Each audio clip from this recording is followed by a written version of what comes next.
அஸ்ஸலாமு அலைக்கும். Hi friends. இன்றைக்கி நாங்கள் இஃப்தாருக்கு செய்யக்கூடிய ஒரு ஸ்நாக்ஸ் தான் இந்த முட்டை பப்ஸ். வீட்டில் எப்படி செய்யுதுன்னு பார்ப்போம். உங்களுக்கு ஹோட்டலில் வாங்கக்கூடிய அதே டேஸ்ட்டில் அதே மாதிரி உங்களுக்கு வீட்லேயும் செஞ்சு எடுத்துக்க முட்டை பப்ஸ் செய்கிறதுக்கு உங்களுக்கு அந்த ஷீட் கடையிலையும் வாங்கினாலும் இது போல் செய்ய இயலும். நாங்கள் கடையில் வாங்காமைக்கு வீட்டில் எப்படி செய்யுதுன்னு பார்ப்போம். இந்த முட்டை பப்ஸ் சின்னவங்க முதல் பெரியவங்க வரை விரும்பி சாப்பிடக்கூடிய இந்த முட்டை பப்ஸ் இன்றைக்கே நீங்கள் செஞ்சு பாருங்கள். இதுக்கு முதல்ல ஷீட் எடுக்கணும். ஷீட்டுண்டா அந்த முட்டை பப் ரெடி பண்ணுறதுக்கு இதுக்கு முதல்ல பவுலில் மாவு எடுத்துக்கணும். நான் கோதுமை மாவு 2 கப் அளவு மாதிரி எடுத்துட்டேன்.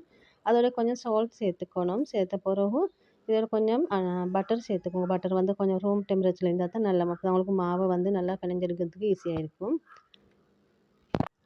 உங்களுக்கு பட்டர் இல்லைண்டா கொஞ்சம் ஆயில் சேர்த்துக்கலும். சேர்த்து நல்லா இதை கலந்துட்டுக்கணும். இன்னும் அப்படி கையால் கலக்கிற டைமுக்கு நல்லா கலந்துட்டுக்கணும். அந்த பட்டர் எல்லாம் நல்லா மெல்ட் ஆகி வரதுக்கு. இந்த சேனலை புதுசாக பார்க்க மறக்காமல் சப்ஸ்கிரைப் பண்ணி வச்சுக்கோங்க. பக்கத்தில் பெல் ஐக்கானே அழுத்தி ஒரு ஆப்ஷனை கொடுத்துக்கோங்க. இப்போ நல்லா மாவை நம்ம அழுத்தி பிணைஞ்சு எடுத்துக்கணும் மாவை. உங்களுக்கு பிணையிற டைமுக்கு விளங்கும் எப்படி கைக்கு சாஃப்டாகி வருகுதுன்ட்டு. இப்போ இதெல்லாம் நல்லா உருண்டையாக பிணைஞ்சு எடுத்தப்பறம் இதை அப்படியே ஒரு க்ளீன் டேப் போட்டு இல்லாட்டி ஒரு ஷீட் போட்டு நம்ம மூடி கவர் பண்ணி மூடி வச்சிடணும். இல்லாட்டி மேலுக்கு கொஞ்சம் ஆயில் தடவி மூடி வச்சுருந்தாலும் சரி.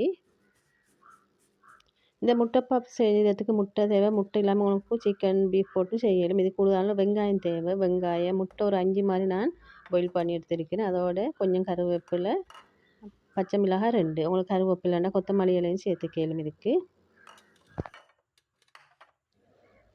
இதோட உங்களோட காரத்துக்கேற்ப மிளகாய்த்தூள், கட்டர்த்தூள், மிளகுத்தூள், கொஞ்சம் போல் சீரகத்தூள், அதோட கரம் மசாலா தூள் கொஞ்சம் சேர்த்துக்கணும். வாங்க இந்த ஃபில்லிங் கறி எப்படி செய்யுதுன்னு பார்ப்போம். ஒரு பேனில் ஒரு 2 கரண்டி மாட்டு எண்ணெய் சேர்த்துக்கணும். தேங்காய் தான் சேர்த்துனேன். சேர்த்த பிறகு வெங்காயம் சேர்த்துக்கணும். வெங்காயம் ஒரு 4 வெங்காயம் மாதிரி நான் இப்படி ஸ்லைஸ் பண்ணி வச்சுருந்தேன். அது சேர்த்த பிறகு அது நல்லா வதங்கணும்.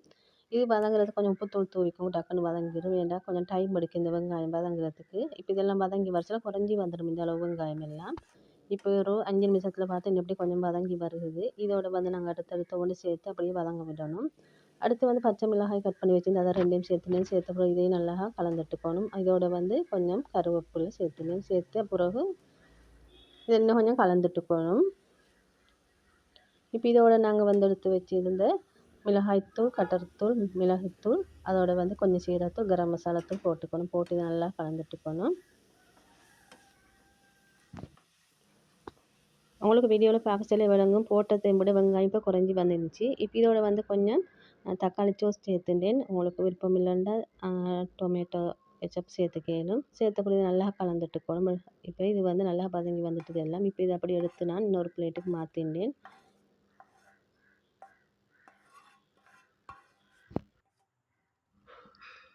இந்த கறி அப்படி எடுத்து ஆற வச்சுட்டு இப்போ முட்டையை அவிச்செடுத்து அதை நல்லா உரித்து அதை இப்போ கட் பண்ணி எடுத்துக்க போகிறேன். ஹாஃபாக கட் பண்ணி எடுத்துட்டு உங்களுக்கு அதை விட குறைவாகவும் கட் பண்ணி எடுத்துக்கலும். 1 2ஆகவும் இல்லாட்டி 4ஆகவும் கட் பண்ணி எடுத்துக்கலும். இந்த அளவு கட் பண்ணி வச்சுன்னா உங்களோட பஃப் நல்லா பெருசாகவே வரும். இப்போ இதை அப்படி கட் பண்ணி மூடி வச்சுட்டேன். இதுக்கு இன்னொன்று செஞ்சுக்கணும். மாவு அதோட எண்ணெய் சேர்த்துக்கணும். நான் கோதுமை மாவோட தேங்காய் தான் சேர்த்து நல்லா கலந்துட்டு இருந்தேன். எந்தவித கட்டியும் இல்லாமைக்கு இப்படி போக்கு வச்சு நல்லா கலந்துட்டு எடுத்து வச்சுக்கோங்க. இதையும் அடுத்து இன்னும் கொஞ்சம் கோதுமை மாவும் வேறு எடுத்து வச்சுக்கோங்க. நான் ஒரு பொட்டில் தான் கோதுமை மாவு எடுத்து வச்சுருக்கிறேன். இப்போ மாவு நல்லா சாஃப்டாக வந்துச்சு. இப்போ இது கையால் இன்னும் கொஞ்சம் அழுத்தி பிசைஞ்சு எடுத்துக்கணும். சின்ன சின்ன உருண்டையாக கைக்கு இப்படி பிடிச்சி எடுத்துக்கோங்க. ஒரு ரொட்டி பிடிக்கிற அளவுக்கு மாதிரி உங்களுக்கு. இப்போ எல்லாம் உருட்டி எடுத்த பிறகு உங்களுக்கு கவுண்டர் டாப்லேயும் இதை பரத்தி எடுக்கணும். இல்லைன்னா ஒரு போர்டில் வச்சு உங்களுக்கு இதை பண்ணி எடுத்துக்கலும். இப்போ நான் எல்லாம் செஞ்சு இந்த சகனில் தான் வச்சுக்க போகிறேன். சகனில் கொஞ்சம் மாவு நல்லா டஸ்ட் பண்ணி எடுத்துட்டேன். இப்படி ஒரு போட்டில் நீங்கள் மாவு போட்டு வச்சுக்கோங்க. உங்களுக்கு சப்பாத்தி ரொட்டி எது இருந்தாலும் உங்களுக்கு அவசரமாக செஞ்சுக்கலாம். நான் இது ஒவ்வொரு உருண்டையாக செஞ்ச பிறகு இன்னும் இப்படி தான் கட் பண்ணி எடுத்துட்டேன். ஏன்னா எல்லா உருண்டையும் ஒரே அளவில் வரன்ட்டு அந்த ரொட்டி எல்லாம். ஒரு சில்வர் மூடி எடுத்து இன்னும் இப்படி கட் பண்ணி எடுத்தேன்னா அப்போ எங்களுக்கு வேலையும் அவசரமாக முடிஞ்ச மாதிரி இருக்கும். இந்த அளவு தின்னாக இருந்தால் போதும். இந்த ரொட்டி ஒவ்வொன்றும் எல்லாம் எடுத்து அப்படியே சகன்லேயே வச்சுட்டு மாவை நல்லா டஸ்ட் பண்ணிக்கணும். இல்லைண்டா ஒவ்வொன்று ஒட்டிடும்.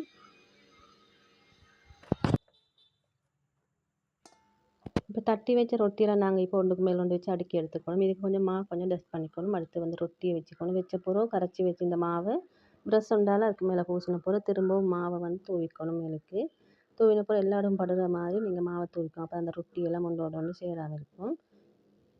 இதே போல் ஒவ்வொரு ரொட்டி ஒரு 6 மட்டு வச்சு நீங்கள் இப்படியே அடுக்கி எடுத்துன்னு வாங்க. அடிக்கிற அப்புறம் லாஸ்ட்டில் வைக்கிற அந்த ரொட்டியில் வந்து மேலுக்கு மட்டும்தான் டஸ்ட் பண்ணி எடுத்துக்கணும்.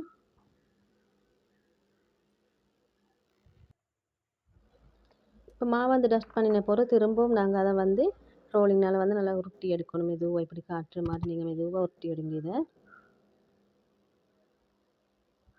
உங்களுக்கு உருட்ட சொல்லி கைக்கு விலங்கு நல்லா சாஃப்டாக இருந்துக்கும் இந்த வந்து ரொட்டி. இப்போ இதை வந்து இப்படி 4 பக்கமும் திருப்பி ரொட்டியை நாங்கள் உருட்டி எடுக்கணும். அந்த பாக்ஸ் ஷேப்புக்கு வார மாதிரி.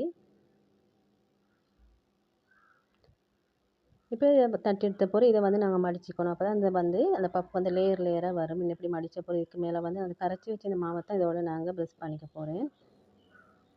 திரும்ப ஒரு பக்கம் இப்படி மடித்த பிறகு அடுத்த பக்கத்தையும் இதே போல் நாங்கள் மடித்து எடுத்துக்கணும்.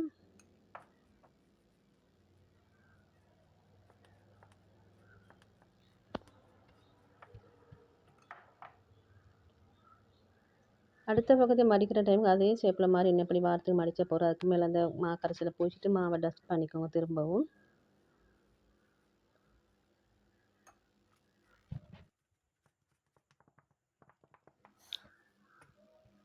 திரும்பவும் மறுபக்கம் சைடு இப்படி மடித்து எடுத்துக்கணும். நடுவில் மடித்து வச்சுட்டு அடுத்த பக்கத்தையும் எடுத்து இப்படி நடுவில் மடித்து வச்சுட்டு திரும்பி தான் ஃபுல் கவர் ஆகி ஒரு ரெக்டாங்கிள் ஷேப்புக்கு மாதிரி ஸ்கொயர் ஷேப்புக்கு மாதிரி இப்படி மடித்து எடுத்துக்கணும். மடித்து எடுத்த போது இதுக்கு மேலே நாங்கள் கொஞ்சம் நல்லா டஸ்ட் பண்ணி இதே வந்து திரும்ப உருட்டி எடுக்கணும். இப்படி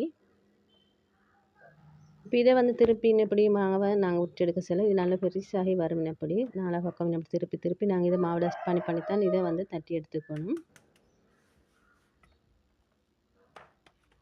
வீடியோ லாஸ்ட் வரை ஸ்கிப் பண்ண பாருங்கள். அப்போ தான் உங்களுக்கு இது பவசில் விளங்கும்.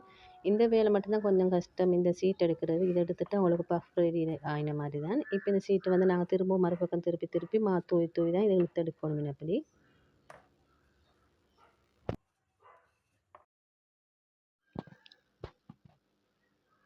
மாவெல்லாம் தூவி இழுத்து எடுத்த போகிறோம். இப்போ இதை வந்து ஓரமெல்லாம் சேஃபாக நாங்கள் வந்து கட் பண்ணி எடுத்துக்கணும். எந்த ஓரங்கள் எல்லாம் ஒரு சைடில் போனதால் இப்படி கட் பண்ணி எடுத்துருந்தா எங்களுக்கு அந்த பஃப் சீட் வந்து அழகாக வெட்டி எடுக்கலும்.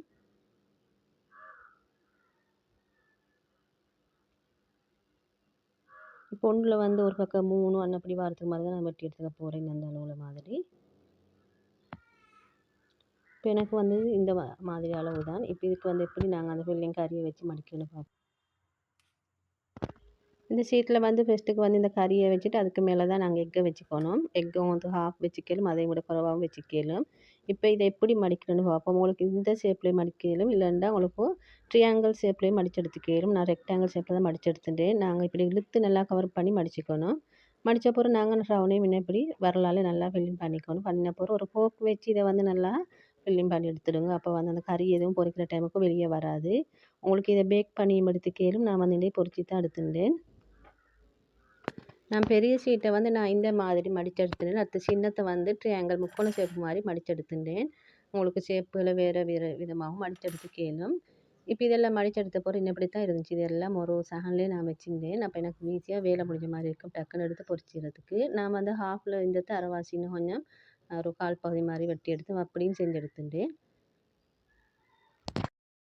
உங்களுக்கு அளவுகளை விட கூடுதலாக செஞ்சுருந்தால் உங்களுக்கு ஃப்ரீசரில் வச்சு உங்களுக்கு அடுத்த நாளைக்கும் ஃப்ரை பண்ணி எடுத்துக்கலாம். எல்லாம் இப்படி தான் இருந்துச்சு இது. இப்போ இதை வந்து நாங்கள் எண்ணெயில் பொரிச்சு எடுத்துக்க போகிறேன். எண்ணெய் வந்து நல்லா ஹீட் ஆகின பிறகு நல்லா குறைச்சி வச்சுக்கணும். ஏன்னா குறைஞ்ச நெருப்பில் வச்சு தான் இதை பொரிச்சு எடுத்துக்கணும். அப்போ தான் அந்த உள்பகுதியெலாம் நல்லா வெந்து பொரிஞ்சு வரும். 2 பக்கமும் திருப்பி போட்டு இதை பொரிச்சு எடுத்துக்கணும். இந்த அளவில் நெருப்பு இருந்தால் போதும். அந்த ஃப்ளேம் வந்து நல்லா குறைவாகவே இருக்கணும். இதெல்லாம் பொரிச்சு எடுத்த பிறகு எப்படின்னு காட்டுறேன். நீங்கள் எண்ணெயில் போடுற டைமுக்கு வழங்கும் அந்த நல்லா கொதித்த மாதிரி இல்லாமல் ஓரளவு கொதிக்கிற மாதிரி